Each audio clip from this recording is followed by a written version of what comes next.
My grandfather killed his youngest brother to get out of going to Vietnam. Once you were old enough, what were the dark family secrets you were finally let in on? My father met my mother in the Philippines when he was stationed there in the Navy. He married her there and conceived me. He went away to finish his tour of duty. My mother moved to America when she was a month away from giving birth to me. She moved in with relatives in Texas. My father's tour ended while he was in Hawaii. He met a woman there and called my mom in America, asking for a divorce. He wanted to take back his recent marriage to her, with a kid on the way, because he had a hot one-night stand. My mother was already scared, being in a new country, not knowing much English. Add to this that she was pregnant, about to give birth, and her husband was dumping her. My Texan uncle got on a plane to Hawaii, prepared to kick my father's ass. He somehow talked my father into being a man and taking responsibility for his wife and child. The fact that the fling dumped his ass surely helped. He was back by the time I was born. I learned all this when I was 11, around the time my parents got divorced. It was only the first of countless dark family secrets I would come to learn during my teenage years. Not very much a secret, but took me until I was older to understand what was happening.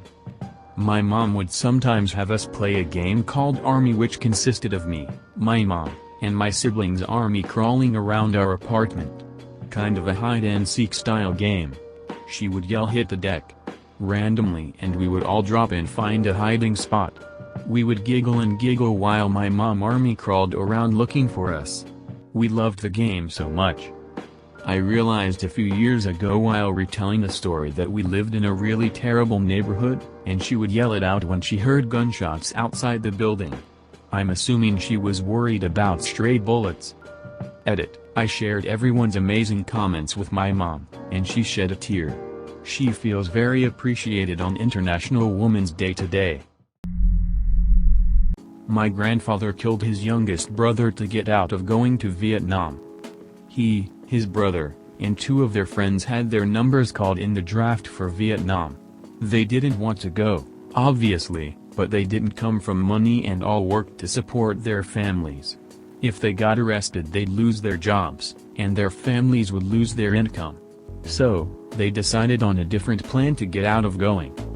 They would drive to get their medical checks together, and on the way there they would drive the car into a tree.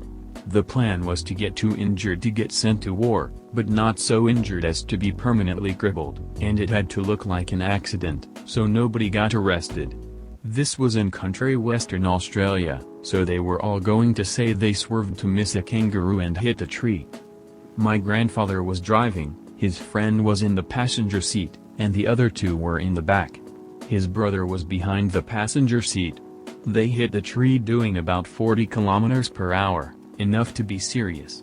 A broken leg for my grandfather, a broken arm for the guy behind him, and broken ribs all around. They definitely weren't going to war. The problem was that for maximum impact, and because this was rural Australia in the 60s, they weren't wearing seatbelts. And nobody found them or their car for an hour or so. And nobody considered internal injuries in this plan. And my grandfather's brother bled to death from a ruptured spleen in the back seat. He was dead before they got to a hospital. My grandfather never forgave himself, and he never talked about it. My grandma was the only one he ever told, as far as we know, and she didn't tell my mother and I until long after his death. We found a small box in their bedroom when we were cleaning out the house after she died last year.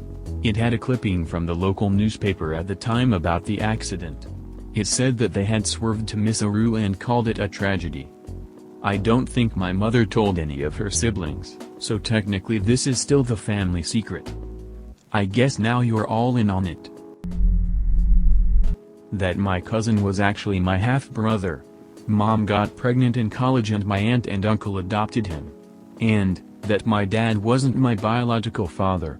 Mom and dad got divorced, she got pregnant by another man, and my dad wasn't able to have kids of his own, so they got remarried and he raised me as his own. When I was young I thought it was really nice that my Nana lived with my aunt and her family since she was getting on a bit and it meant she was looked after and there were always people around. Aunt has 6 kids. Occasionally Aunt would gripe about being the one looking after Nana since Aunt is also one of many kids and being young I sympathized, but given they all spent loads of time with Nana too didn't think it was a big deal. You don't think about financial responsibility when you're young I think, just social and caring. Well, it turns out the reason Nana lives with Aunt is because Aunt and her husband convinced Nana to put the house in their name so they could look after her affairs and sold it out from under her and invested the money in a pyramid scheme, so it's gone now. Because of this her siblings refuse to give Aunt a penny towards looking after Nana since it's her fault Nana has no money or assets and instead pay to take Nana out all the time, meals, shopping, activities so she doesn't go without. But they let Aunt struggle under the weight of Nana's general living expenses. Aunt's kids are all independent now so they are not going to be impacted by money problems. Now I look back at her griping with annoyance and think what a terrible person she is. Not so much letting on, as we found out by accident, but apparently my dad's first love and he got into a serious car crash when he was 25 and she died. He lived with her father for years after her death. He still occasionally comes to visit my dad, even 30 years later. We were always told he was a mentor until my sister pressed my mom on the subject. One of my sisters is even named after the girl that died, middle name, and we never even knew about her until last year. None of us have ever brought it up with him. Mine is more cool than horrifying on the sense I'm proud of this one. My grandfather was an amazing guy. He was a sniper paratrooper in World War II. Always refused to talk about the army. I learned later that he was dishonorably discharged after injury. Turns out the sergeant in his squad was an absolute bard. He had to go behind enemy lines to set a post up, and the plane was flying too low for a safe jump. He protested it to the sergeant who proceeded to shove him out of the plane after calling him a coward. Both my grandfather and his spotter partner were seriously injured in the landing. His partner never knew him, was paralyzed and lost a leg. My grandfather broke both of his arm, hand, and some ribs. They both were rescued shortly after and taken to a military hospital. That's not what got him discharged, though. Turns out the sergeant showed up to visit them in the infirmary, and my grandfather punched him square in the face with his only good hand, twice. If his only army buddy we ever knew is to be believed, he was also visiting at the time, he floored the bard. After that, and on top of his injuries, the army sent him home for the rest of the war. We found out later after he passed, and we had to go through his stuff, a bunch of newspaper and article clippings about the folks involved he had kept. The sergeant was also discharged after a similar incident cost the lives of 2 other members of his squad a year later that weren't so lucky. The man apparently drunk himself to death years later. We found all these written but unsent letters to his sergeant. We found photos of my grandfather's squad and the 2 died with him. It was heartbreaking. I never knew any of this. He was such a fun, kind, and goofy guy you'd never think anything like this would happen to him. Now I knew why my parents always said never to bring my up in the army around him. Miss you Grandpa, I'd have punched the bard too. My step-grandfather has always been an alcoholic. As a child he even taught me how to mix his favorite drink. As kid at like 6 years old I would mix his drink as he liked and bring it into him in the living room.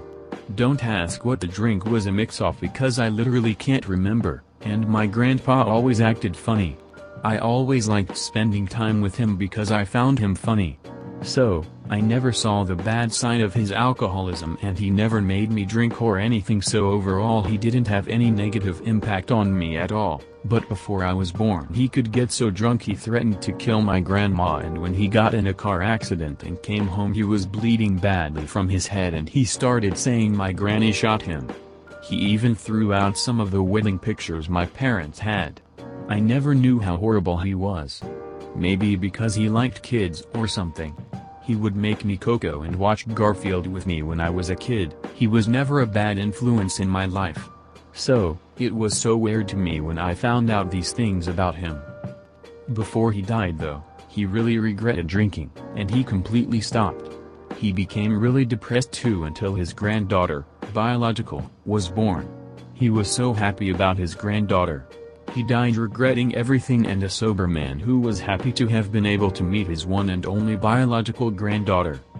Regardless of everything, he really changed in the end, and everyone was really upset he died. That my favorite cousin wasn't missing. All I knew growing up, he was 13 years older than me, was that he would come and go a lot. He lived with us when I was a baby, and after he moved out he would visit every 6 months or so out of the blue, but we never visited him or called him. His visits were one of my favorite things in the world. I loved him like a brother. By the time I was a teenager I did understand that he had issues with his parents. They had kicked him out at 13 and my parents took him in. But that kind of childhood messes with you. In between visits to my parents, he avoided the rest of the family, moved a lot, and didn't hold jobs for long, which is why my parents didn't always know where he was. But in my later teens he stopped coming over at all. I asked repeatedly if anyone had heard from him and I was told no. I asked about contacting him and was told no one had a number or address for him. He would come around when he felt like it. But it stretched on for years. I really worried he was dead, and I really missed him. In my later 20s I finally found out that everyone knew where he was the whole time.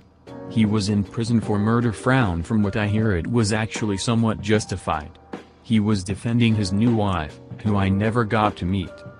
I also found out some super SHT things about how the extended family sided with his fed-up parents and refused to help him or his wife when he got arrested, and that they shamed my dad into not helping either.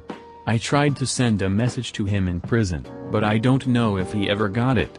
I wish he knew that I didn't turn my back on him for decades like everyone else did. I just didn't know. Thank you for watching the video. Don't forget to like and subscribe for more quality content. Leave a comment if you have any suggestions. Goodbye.